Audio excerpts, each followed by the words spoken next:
Dari masa ke masa, manusia selalu mempertanyakan proses penciptaan alam semesta.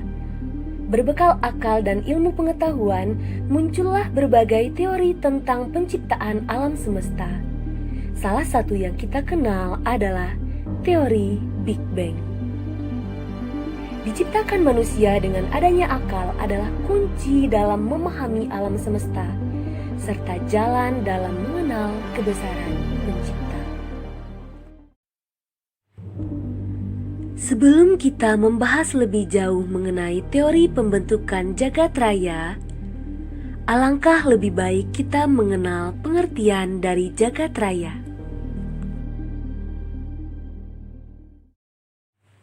Jagat raya adalah ruang yang meluas ke segala arah dan belum diketahui batas-batasnya.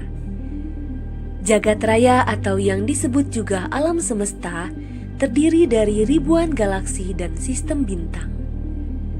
Bintang-bintang tersebut ada yang dapat dilihat langsung atau ada juga yang bisa dilihat jika menggunakan teropong bintang.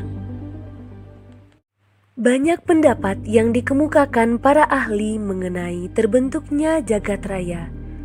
Teori-teori tersebut antara lain teori mengembang dan memampat, teori keadaan tetap, dan teori ledakan besar. Teori mengembang dan memampat.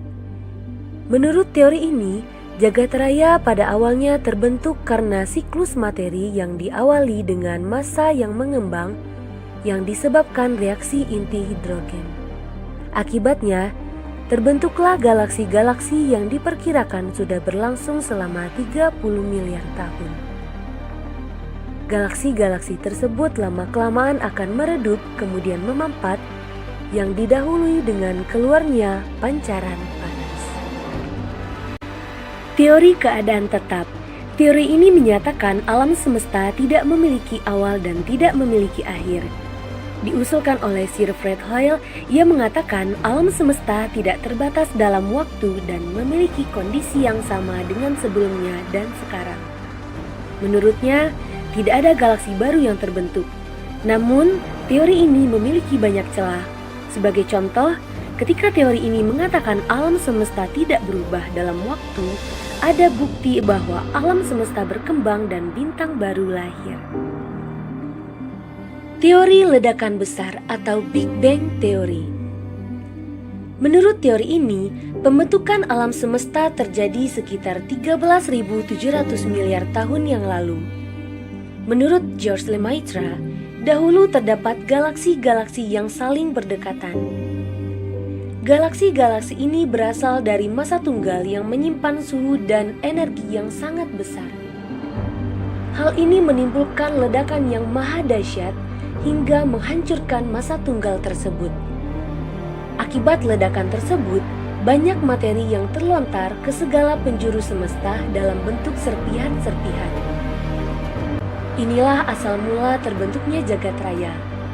Teori ini dapat dijelaskan dengan menggunakan rumus relativitas Albert Einstein.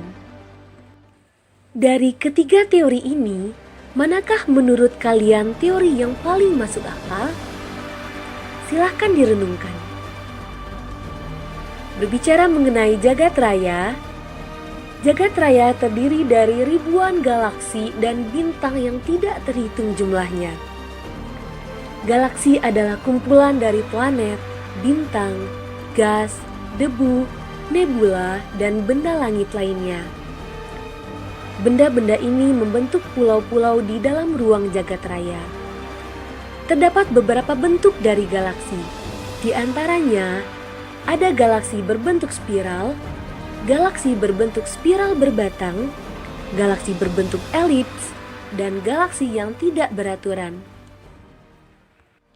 Dan inilah jagat raya kita yang dipenuhi oleh bintang, benda langit yang mampu memancarkan cahayanya sendiri. Pembahasan kita selanjutnya lebih dekat dari bumi, bagian dari galaksi, kita akan membahas mengenai tata surya.